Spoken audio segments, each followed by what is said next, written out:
Bonjour à tous, c'est Edjohan. Aujourd'hui, on se retrouve pour parler du match Angers-PSG qui s'est soldé par une victoire du PSG 1-0, mais ce fut une victoire vraiment très difficile. Voilà, que Paris aurait pu très bien pu perdre ce match car Angers a eu quelques occasions qui auraient pu faire basculer la rencontre.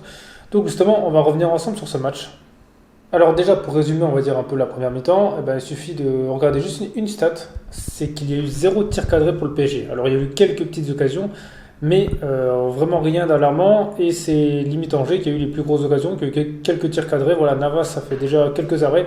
Il a déjà sauvé l'équipe en première mi-temps. Mais sinon, du côté du PSG, voilà, ça fait vraiment plat. On va dire les seules occasions qu'il y a eu, c'est un peu grâce à Neymar. Donc, soit c'est lui qui était à la finition, qui a tenté de dribbler, tout ça, soit c'est lui qui faisait les bonnes passes. Voilà, donc ce match était un peu comme ça.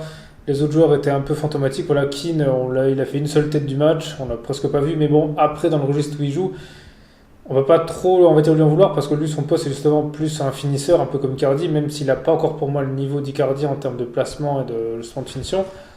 Et le reste, c'était vraiment pas bon. Je veux dire, Mbappé, il continue sur sa période fantomatique. Mais c'est vrai qu'en ce moment, Mbappé est beaucoup critiqué par la presse.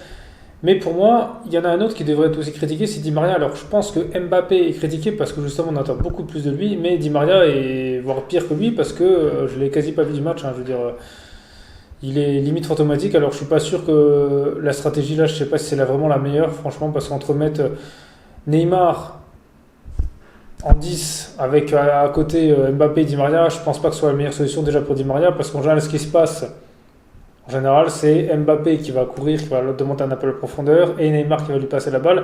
Sauf que Di Maria n'a pas la vitesse là, donc je pense que Di Maria, il faudrait le mettre dans un autre registre, parce qu'à cause de ça, en général, on joue quasi jamais sur son côté.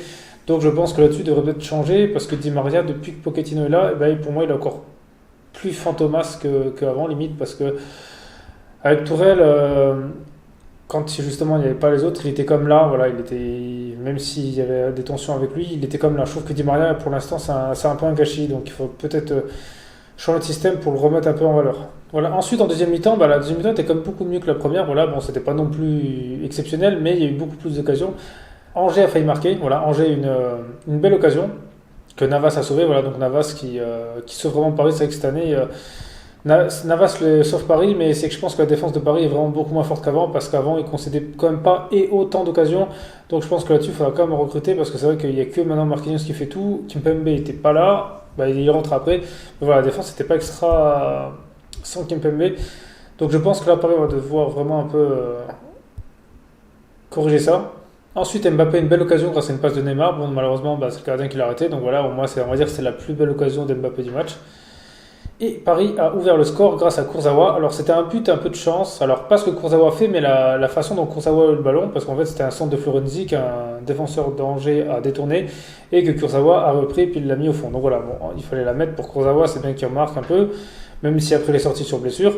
Mais souvent les matchs comme ça se remporte comme ça, parce que je me rappelle des fois qu'il y avait des... Je me rappelle d'un Nancy justement PSG, c'était aussi le même style de jeu, c'est-à-dire le terrain était pas bon, il faisait super froid, et c'était Zlatan qui à lui tout seul avait marqué 1-0. C'est que les matchs difficiles comme ça sur des pelouses compliquées, en plus il fait froid et pleut, c'est souvent des individualités en fait qui font la différence du match. Et là, voilà, ou des coups de chance, ou des, voilà, c'est ça qui fait la différence souvent dans les matchs comme ça. Puis après, vu que vous avez déjà aussi joué mercredi contre Marseille et que l'entraîneur a quasi fait tourner personne, c'est sûr que les joueurs étaient un peu plus fatigués. Donc voilà, après sur ce match, je regarde bien. En fait, Angers s'est donné comme à fond parce que voilà, ils ont mis l'intensité dans les duels, Paris non. Et Paris a réussi à gagner avec leur suffisance et leur talent. Donc le match là, on ne peut pas dire justement que Paris, voilà, c'était un match où ils sont pas bons parce qu'en fait c'était vraiment un match comme ils faisaient avant. Là, c'était un peu un match de, on va dire, de gérance et vous essayez de gagner en faisant limite le strict minimum, quoi, on va dire. Et puis en plus, là, vu qu'ils vont enchaîner 7 matchs jusqu'au 16 février, je pense qu'il y a des matchs comme ça où ils ont besoin de tourner. Puis voilà, je pense pas que beaucoup d'autres équipes auraient fait beaucoup mieux sur ce terrain, voilà, parce que c'était vraiment assez compliqué. Le seul qui s'est vraiment débrouillé, c'était Neymar en technique. C'était le seul qui arrivait à faire les bonnes passes, à faire des dribbles, tout ça, même s'il n'a pas marqué. Pour moi, il a encore été le meilleur joueur du match parce qu'on n'a vu que lui. Voilà, c'est-à-dire que l'avantage de Neymar, c'est que même quand l'équipe joue pas, on le voit. Voilà, même si des fois il marque pas, voilà, il fait pas toujours des fois des gestes justes, mais là, il a fait quand même un bon match. Voilà, il a quand même donné les bonnes passes. Il a fait ce qu'il a pu. J'ai pas compris sur le carton jaune qu'il a pris à la fin, parce qu'on aurait pu montrer. Bon, bref, hein, ça arrive. Mais voilà, c'est pour moi ce qui fait la différence entre lui et puis on va dire les autres joueurs. Donc voilà, puis avec cette victoire, la Paris reprend la tête du championnat avant que Lyon joue, donc on verra bien.